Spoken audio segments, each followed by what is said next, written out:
Hello, Mr. Maris. Come in, please. I'm sorry to have kept you waiting. Not at all. Are they ready to sign? All set, finally. Gavin Bledsoe, President, Extruded Metals Products. Martin Hughes, President of Afrin Metals. Sign right below you. Yes. Now, when will he be ready to sign? He's going to look it over tonight. I'm going out to his house from here. That's why I had to keep you waiting. I noticed a conditional clause in there. Shall I read the fine print, or would it be easier for you to explain? Well, that's the least of your worries. This merger between you and Afrin Metals is contingent on an audit of both companies by a CPA. Mm-hmm. Well, sorry to keep you waiting. I've got to run along. I told Hughes I'd meet him at 10. It's 9:15. I'll see you to the elevator.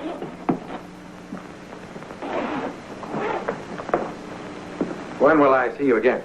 Tomorrow morning. I'm meeting the auditors here at 9. Good.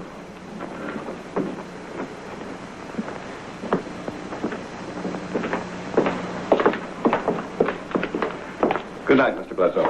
Good night, Mr. Maris. Thanks for your fine work.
Sudden death is always a profound shock. When a fairly young man with everything in the world to live for takes his own life, it becomes a major tragedy.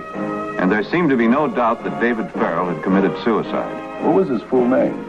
David Glenn Farrell.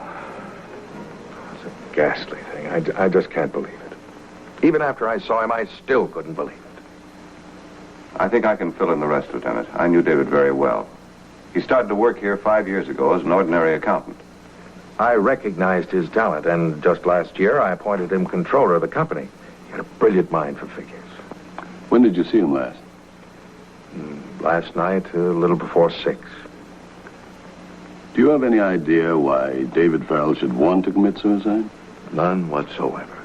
How about you, Constable? You said you knew him well. Do you have any ideas? No ideas.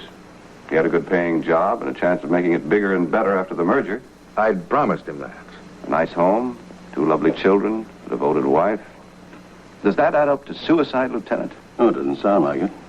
But in a suicide case, a person on the outside never knows. Ellen, Mrs. Farrell, who will tell her? That's usually a job for the police. In this case, I'll do it. It won't be easy to soften the blow, but I'll try. Well, I'll hold back the report till I check with the medical exam. Well, shall we proceed with the audit? Now, why not? If I know Farrell, you'll find the accounts are completely in order. I'll be back in a little while. Now, let's go, Lieutenant. I've got a tough job in my hands.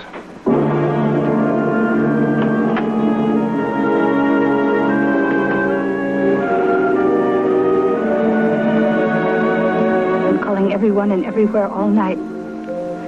Just called the office a little while ago. Mr. Todd answered the phone. He told me. Ellen, do you have any idea why David would do a thing like this? You're an attorney and you have to be practical. I'm a woman and I don't. I'll never believe that David committed suicide. It's a coward's way out. David was not a coward. Will you answer that for me, Herb? Please, I don't want to talk with anyone.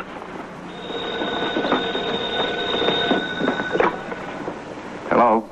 Herb, listen, I have the medical examiner's report right here in front of me. It sets the time of death at about 6 last night. Due to multiple contusions. Yes, that checks out with the information we already have.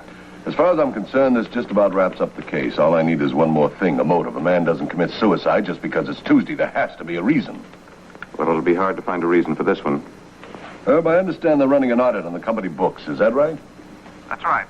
Well, do me a favor, will you, Counselor, and let me know how it turns out? All right, I will.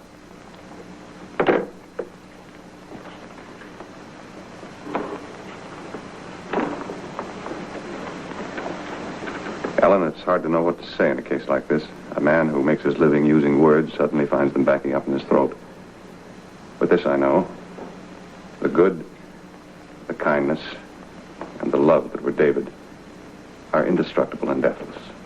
David would never in the world commit suicide. I know that, and so do you. I don't know what happened, but we've got to find out. You've got to find out. That's more on the police's line. I'm just an attorney. For my sake, for David's. All right, Ellen. I'll do what I can. I had to see you. It's something important. Couldn't you have told me over the phone? Well, I didn't think you'd want to discuss it in Mr. Bledsoe's office. Ellen Farrell called. She wants to see you. It's about her husband. Well, I'm afraid if it has anything to do with David, it's as much Mr. Bledsoe's business as it is mine. Oh, no, she didn't want anyone to know anything about it until after she talked to you. She sounded just desperate. I think she was crying. Oh, here are those contracts. Well, thanks. Will you see that Mr. Bledsoe gets them? If anything comes up, I'll be at Ellen's. Oh, well, what'll I tell him? I thought you were in a meeting. I have every confidence in your ingenuity, Miss Brent. You'll think of something.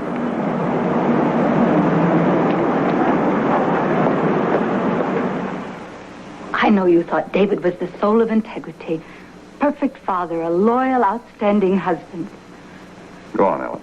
Well, I'm just loaded with evidence to the contrary. Evidence? What do you call evidence? Mr. Bledsoe's secretary cleaned out David's desk. Brought me his personal things. They were personal, Herb.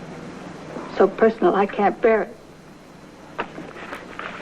Airline receipt for 2 tickets to the Crystal Sands Resort for David Farrell and wife. You've never been to Crystal Sands? No, but apparently she has. For my one and only David. Forever his, Betsy. But certainly you knew he didn't go out of town. But he did. Last month, twice. He said it was on business. To Herb. Herb, how could he?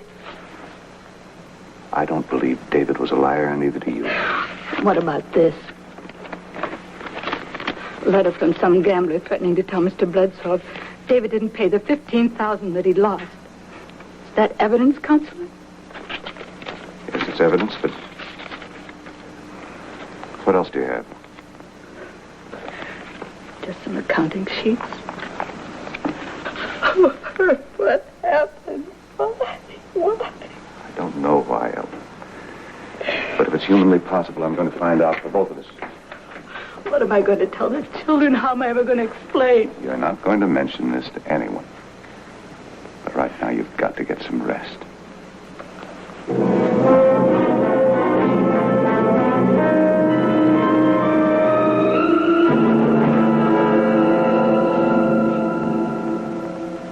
The new evidence uncovered by Ellen Farrell strongly supported the dread suspicion that her husband David had chosen suicide to escape the consequences of his crimes.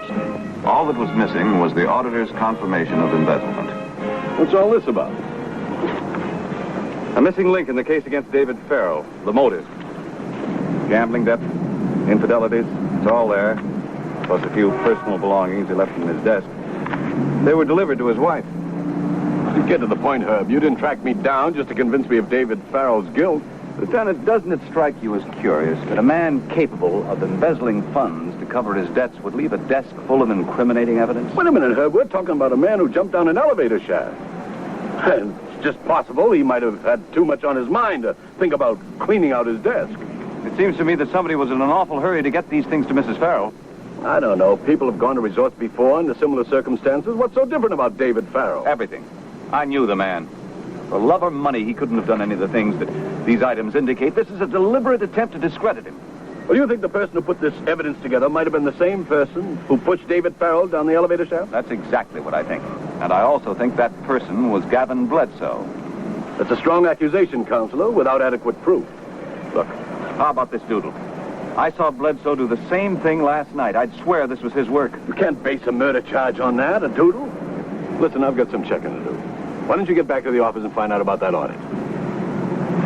Well, I'll be very much surprised if there isn't a deficit. This whole setup is just to cover up a shortage, or I'm going back to law school. Herb, don't let your friendship for David or sympathy for his wife run away with you. At the moment, we don't even have anything that faintly resembles a case against anyone, including Gavin Bledsoe. Now, look, meet me back at the office in an hour. I'll see what I can find out. All right.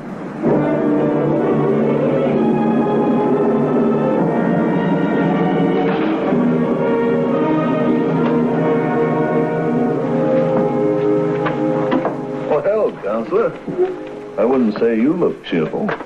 The audit showed a shortage of $200,000. What did you find out? Oh, plenty. On the date specified, the airline company has no record of selling a ticket to David Farrell and his wife. Good. What else? David never checked into any one of the Crystal Sands hotels. And the girl in the picture is not named Betsy. Her name is June Larkin. The photographer's imprint led us to her, and she never heard of a man named David Farrell. We're getting warmer, aren't we? Yes, we are. Herb, some types of paper take fingerprints and some don't. Now, those accounting sheets sent to Mrs. Farrell were covered with prints, and not one of them belonged to David Farrell. Which means he never handled the sheets. Mm-hmm. Yes, Sergeant? Answer to your all points inquiry on Bledsoe just came in. Oh, thank you. Well, what do you know? Here, Bledsoe's president of a company where the comptroller's taken the rap. Just 12 years ago, there was another embezzlement with only one difference. The president took the rap and the jump. Down the elevator shaft? Mm-hmm. And guess who the comptroller was, Herb? Gavin Bledsoe? Right. Got enough to make an arrest? Maybe, it'd be kind of hard to prove that David was murdered. Why not try a little psychology? A guilty conscience can make a man do some strange things. Yeah, what if Bledsoe isn't guilty? There's only one way to find that out. If we can make him think we're checking back on him, if he is the embezzler, he might panic and do something to give himself away. Yeah. Sergeant, Yes, Lieutenant. get me everything you can dig up on Gavin Bledsoe since the year one. Also on Extruded Metal Products and Ingot Steel Company of Indiana. I want that in a hurry and put a 24-hour watch on Gavin Bledsoe.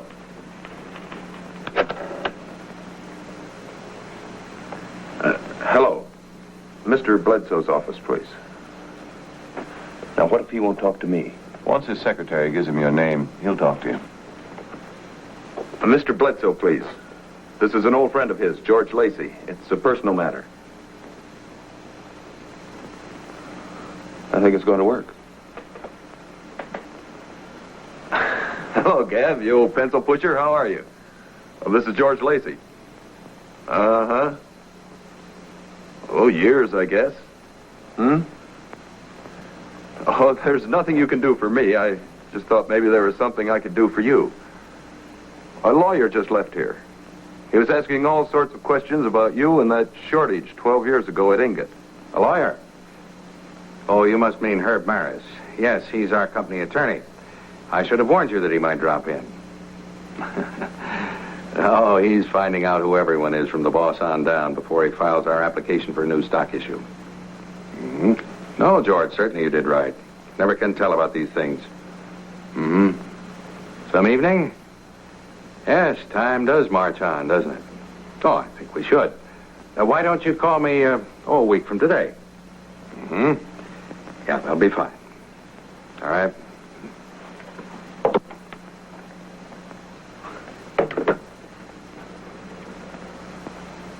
Reservations? Yes, this is good. This is George Daniels. By any chance, do you have any space on your next flight out to Manila? No, just a single. Well, you do? Oh, wonderful. 10:15 tonight. No, I'll be leaving for the airport in just a few minutes. I'll pick up the ticket there. Yes, fine. That's George Daniels. Right.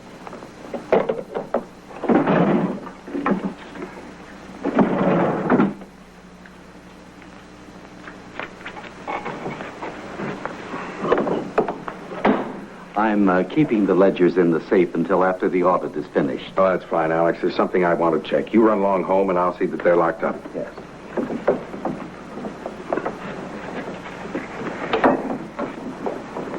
Good night. Good night.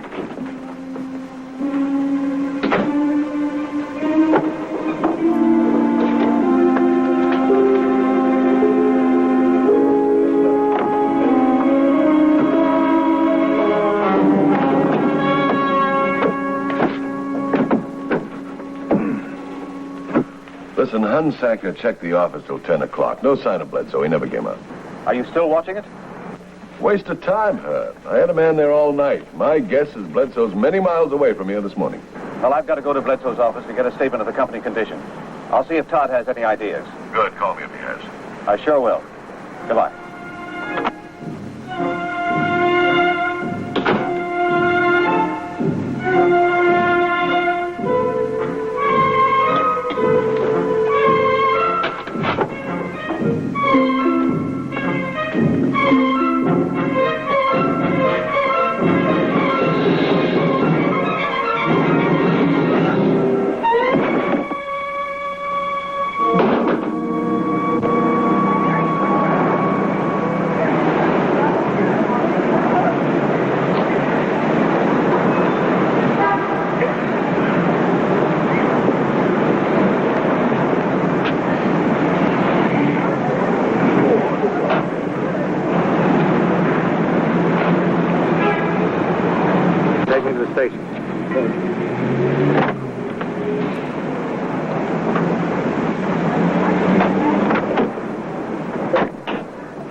Lieutenant Weston, please.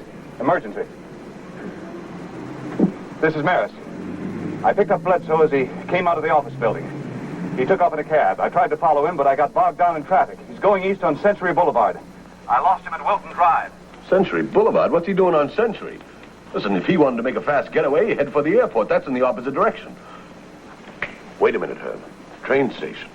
If he gets on one of those milk runs, we're in real trouble. I'm going to set a stakeout up at the airport, bus terminal, and train station. Also roadblocks on every highway leading out of town. I'll have you picked up with a squad car in exactly 2 minutes.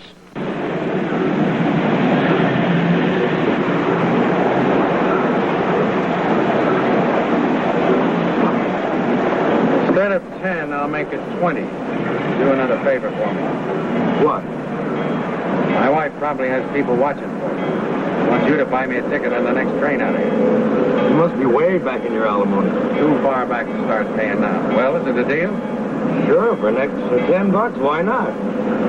Any place in particular you want to go? Doesn't matter where, just so long as it's a local. A local? I don't get it. Neither will she. I'll transfer at the next stop. I'll get you fixed up right away.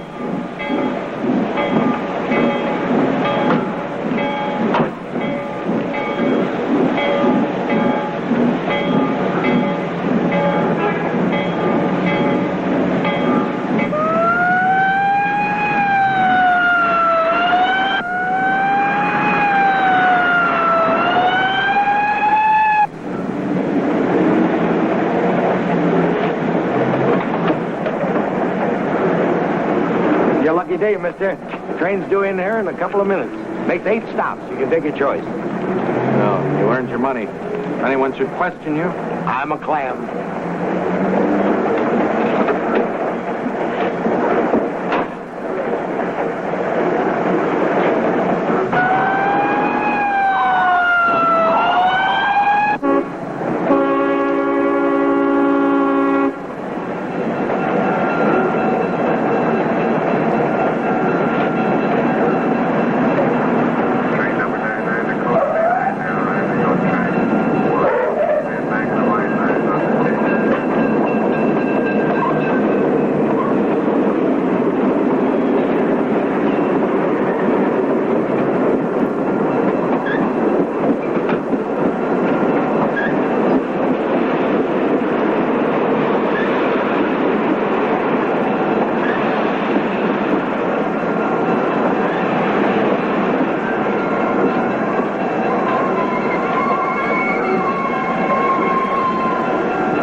What arrest? What's this all about? What for? Embezzlement and murder. What are you talking about? You killed David Farrell. Later on, when there was no one around to hear the crash, you pushed him down the elevator shaft. Don't be ridiculous. I'm telling you, David Farrell committed suicide. Alex Todd didn't. He was alive when the police found him in your office. But the receiving hospital says he was dead on arrival.